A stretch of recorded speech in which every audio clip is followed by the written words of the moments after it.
My name is Isabel, and I will be leading a presentation on managing the transition from college to university. I'm a specialist mental health mentor with UMO, and I am a psychotherapist as well. In this presentation, we're going to be looking at what to expect. So, that could be hopes, challenges, and opportunities, and also ways of coping and accessing help. So, in terms of managing the transition, we're going to look at adapting to new environments, navigating a new learning style, greater independence, and getting support. So, when it comes to adapting to a new environment or change, I think it's important to acknowledge that whilst it might be really exciting and a huge achievement to complete sixth form and or college and move on to uni, there is a lot to deal with as well. It's often navigating, managing, changing pre-existing relationships and networks.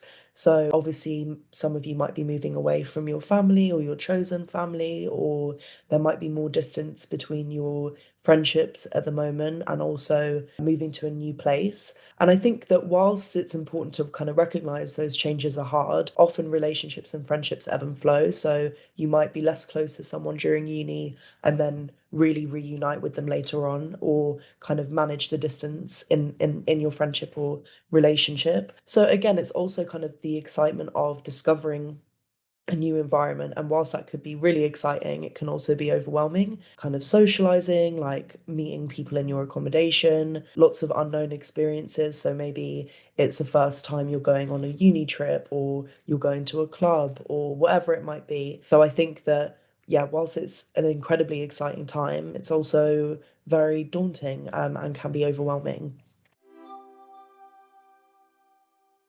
The other thing to kind of anticipate is a change in the learning environment. So often in school, things are a lot more directed and guided. And at university, there's an expectation that students are more independent. And that's something like riding a bike that, you need to develop with practice and patience and time.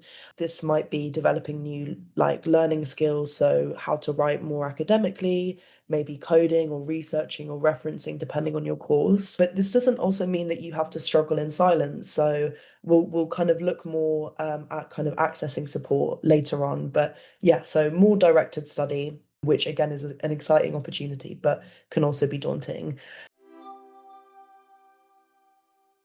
There's also greater independence. So, if you're kind of living alone or living with friends or newer people, you might start to cook for yourself, clean for yourself, start organizing your space and your kind of activities and your responsibilities more than you may already be doing. And that can be challenging. So like, but also an exciting thing which develops over time. So you might get into meal prepping or Hello Fresh or whatever it might be. There's also more freedom, and there's also, whilst cooking and cleaning might not be the most fun thing in the world, there is also, well, you might also love cooking and cleaning, but identity development. So realizing that you really love a specific hobby, or realizing that maybe you're more confident in certain areas or around certain people, or maybe you're less confident, and equally kind of life lessons. So we're all human, mistakes are going to happen, whether that be socializing or academically.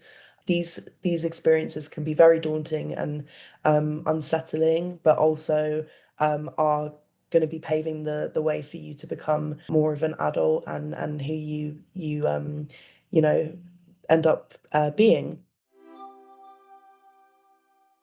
Another thing to bear in mind is kind of communicating your needs and accessing support. Obviously, at UMO, we work very closely with people with mental health difficulties, conditions, diagnoses, or neurodivergence. So sometimes, kind of beginning in a new environment, people aren't used to being around us or know what our kind of learning or general needs might be. So sometimes it can be really challenging to disclose that you are neurodivergent or you have a mental health condition. And that's because, whilst we are really working as a society to tackle stigma and education around these things, it's still something that to this day we're, as a community managing. So that's something to bear in mind. But also, kind of navigating internalized stigma that we have. So maybe we've learned that having ADHD or having anxiety or PTSD means that we're this or means that we're that. So it's really about kind of challenging those thoughts, and finding spaces and people that can help us understand these different things and communicate them. Equally, universities have a legal obligation to follow equality and disability laws within the UK, which prevent people being discriminated against on the basis of having a disability or mental health or neurodivergence. So your uni will have support systems in place for that. So part of the process is also learning to accept these differences or ways of being, and also advocating for yourself in those spaces. So we'll kind of look at that shortly. Again, going back to accessing support, it's really important to know that you're not alone. So, the House of Commons report in 2025 showed that 57% of students reported a mental health related challenge whilst at uni, and one in four had a formal diagnosis. And 30% of students say their mental health worsened from being at university and starting. And this was often more reported by women, people of the LGBTQI plus community, or people from a global majority background, so Black or Asian, and anyone from a disadvantaged background have reported to be more likely to develop or experience mental health challenges based on their identity or other factors that make life different. That's not to say that as soon as you start university, you're going to develop a mental health challenge or struggle mentally, but I think it's important to recognize that with any major life transition, mental health is for a lot of people impacted and affected. And that doesn't necessarily mean that it's a terrible thing. It's obviously can be very challenging, but it's also good to talk about, which we're doing today, and good to get support for, which we're going to explore in a bit more detail as well. In terms of ways of supporting, I came across this analogy on Oxford University's website called ease. So it talks about maybe bringing things back to the basics. So eating regularly, avoiding self-medicating. So that might be through kind of maybe like substances or whatever that might be for that person. So finding a balance of looking after yourself. That doesn't mean not having fun, being in new spaces, but just kind of navigating that. So, sleeping regularly and exercise as well, just for moving your body for joy. Like it's been shown to boost endorphins for everybody. So, the other thing is accessing psychotherapy or a group therapy space, so talking with friends or loved ones, being creative, or yeah, expressing yourself through art or music or whatever it might be. Another thing is coming up with like a plan for when you are really low. So, some people find creating like a self-soothing box helpful. So, maybe a list of your favorite songs or things that make you feel better, or a list of people to contact that make you feel good, or like an itinerary of maybe what to do when you're feeling really low or you're feeling stressed or whatever that might be. When it comes to accessing support, so I mentioned earlier that the university have will have things in place to support students with their well-being and or disability. So there are designated disability and well-being departments.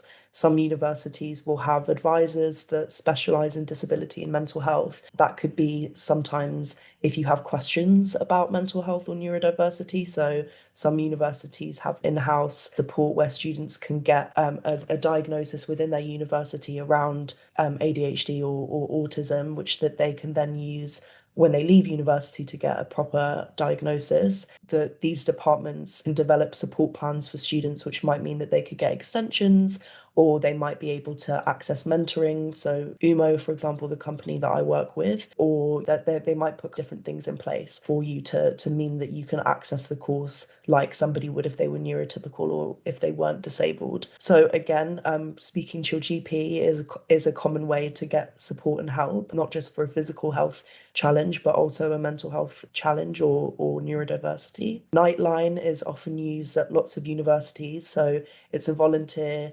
helpline again, like common helplines, which I'm sure a lot of you have already heard of, the Samaritans that are 24/7, that are the kind of trained volunteers to listen to anything you might be going through.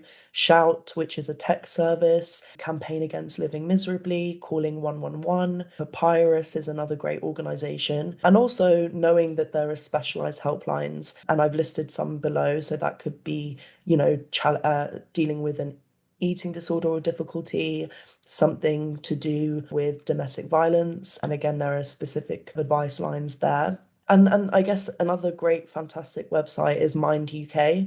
So they will detail different types of mental health conditions and provide education around what they might look like and ways to also get help. So that is everything in terms of the presentation, but I just wanted to thank you all for listening and wish you all the best of luck with your journey from transitioning to sixth form or college to uni. Congratulations on getting this far, and I hope that university is everything that you hope for and that you have a great time academically and socially, and with whatever else you pursue and do. Okay, thank you for listening. Bye.